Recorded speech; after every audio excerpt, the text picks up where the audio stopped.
Welcome back to Chicago Independent Television. To learn more about this art exhibit, we're joined now by Menna Khalil on behalf of DePaul Students for Justice in Palestine.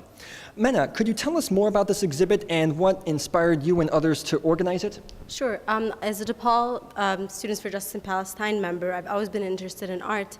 And also, while passing about 2 years ago down the library hall of the DePaul Art Gallery, I saw the exhibition of an Iraqi exhibit, and then it inspired me to bring a Palestinian art exhibit into the DePaul Museum. How long did it take to assemble all the pieces in this exhibit? Well, the project as a whole took us about 3 years in order to construct, because we first had to propose a proposal on behalf of Students for Justice in Palestine to say that we wanted to bring a Palestinian exhibit in. We also had to contact exhibitions around the United States that had Palestinian artworks. And then after that, the hearing and the funding, and then we put it together to finalize it for this year, the opening of 2005. How many artists are represented here, and by what criteria did you wind up choosing the artists that you chose? Approximately 16 artists are presenting here today, and also we have Samia Halabi, who's our guest curator at the DePaul Art Museum. She's the one that actually helped us in assembling the artwork and collecting it. She's collected some of the artworks from Palestine while she was traveling a couple of months back in December, and also some of the artwork is from Palestinian artists in the United States. And there's also division between the liberation artists versus the installation artists. Was there a tension between the two groups? Not at all. Actually, they tend to complement each other more than anything else in portraying the Palestinian struggle and experience throughout the time. What's been the response both with the community as a whole and DePaul University to the exhibit and to this work?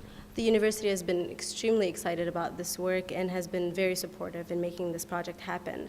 As far as the community, the Arab American community around Chicago has been very supportive, as well as different academic communities are very excited about this. And we have had some Zionist opposition here and then, but it hasn't been problematic. Are there any lessons that would have been drawn from the course of organizing this exhibit? Yes, definitely. The biggest lesson is that this was our head start on our awareness campaign for 2004-2005, and that better prepares us for future events, and also in collaboration with other members such as the Museum of DePaul University and the Arab American Action Network, who's contributed to the project. And also the biggest lesson is that we're trying to raise more awareness constantly about the Palestinian experience and struggle, and giving other people ways in helping in addressing the issue, as well as learning about it. And then also to have people see the struggle of Palestine through the expressions of art. How would you grade your efforts as far as outreach to people who wouldn't necessarily know about the Palestinian experience? Through this project, we've actually stepped out of the realm of concerned Arab Americans or people of Arab descent or Palestinian background, and we've come to a level of a more collective awareness. So in a sense, we have African Americans coming to the exhibit, we have Caucasians, we have Asian Americans, and it was a very diverse group that we're very proud to have. What has been the feeling of people who visit the exhibit as far as their responses to you about the exhibit?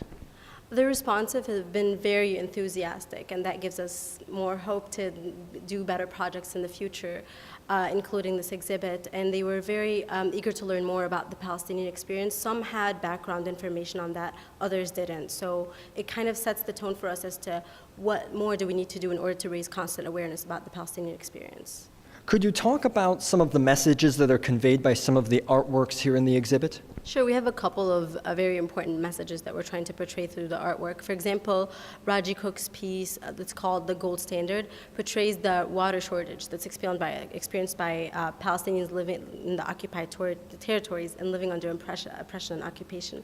Also, we have another piece, The Birth and Death piece by Hallaj, is also another piece that shows the killing of Palestinians, the idea of martyrdom, and uprooting of trees, and home demolition as well. We also have the children that die in the process of the occupation, and this is portrayed by Rana Bashara's piece. And that piece just describes just shows the children that have died under occupation, and also the idea of heaven and hell, and how they're portrayed as just part of the sacrifice for one's homeland. Menna Khalil, thank you very much. Thank you for having me. The exhibit is called The Subject of Palestine and is at the DePaul University Art Museum at DePaul University.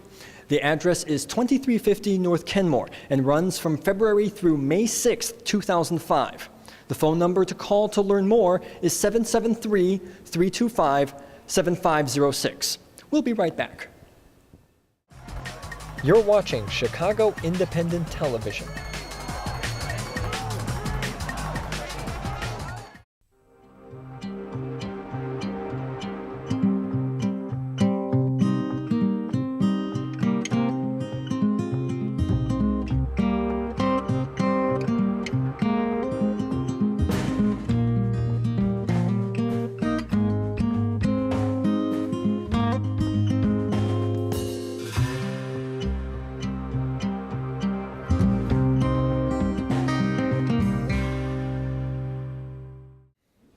Welcome back to Chicago Independent Television.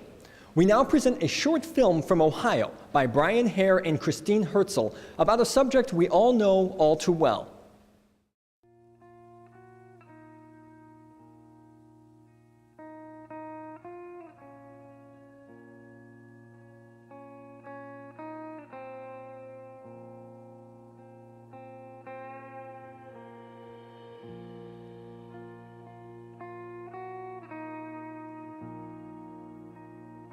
We've been up all night, my friends and I, bathed in the pale blue light. Bathed in pale blue light, as empty and sterile as our lives have become. As empty and sterile as our lives have become. We've congregated in front of this cold, hard cube.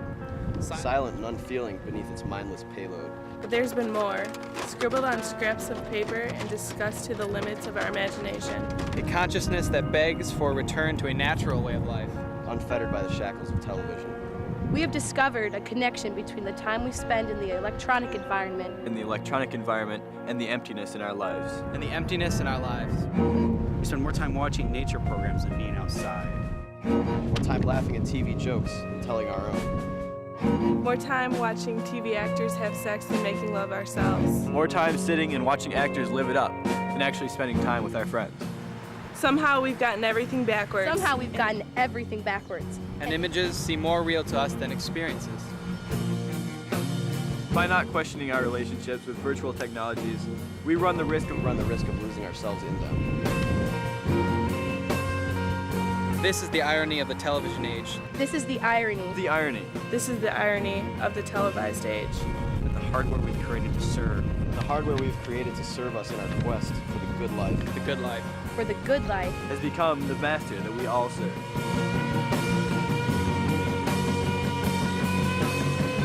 We need to remake our society. Into one where meaning is social. Social rather than televised. Where time and intimacy are valued. Over virtual and superficial entertainment. In the end, if you're not careful, this is what happens. This is what happens. You cry uncontrollably while watching a movie. You cry uncontrollably while watching a movie. But you cannot cry in real life. But you cannot cry in real life. This is your future. This is your future. Turn off your TV. Turn off your TV.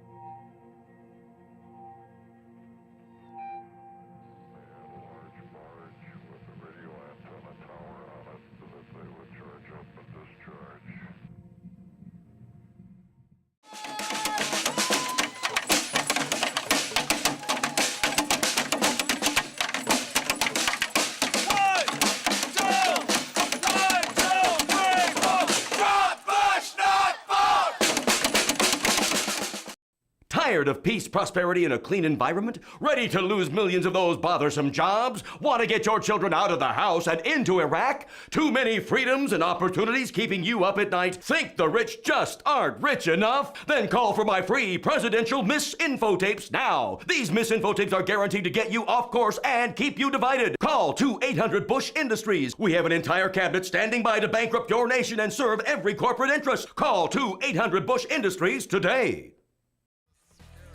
You've been watching Chicago Independent Television, a project of the Chicago Independent Media Center Video Collective. The Independent Media Center is a growing worldwide network of media producers, journalists, citizens, and activists, working to put the media in the hands of everyday people and away from corporate and commercial interests. To learn more, visit our website at chicago.indiemedia.org. There you can find out about upcoming Chicago area events and how to get involved in making your own media, including how to help make this very TV show. Thanks for watching. See you next time.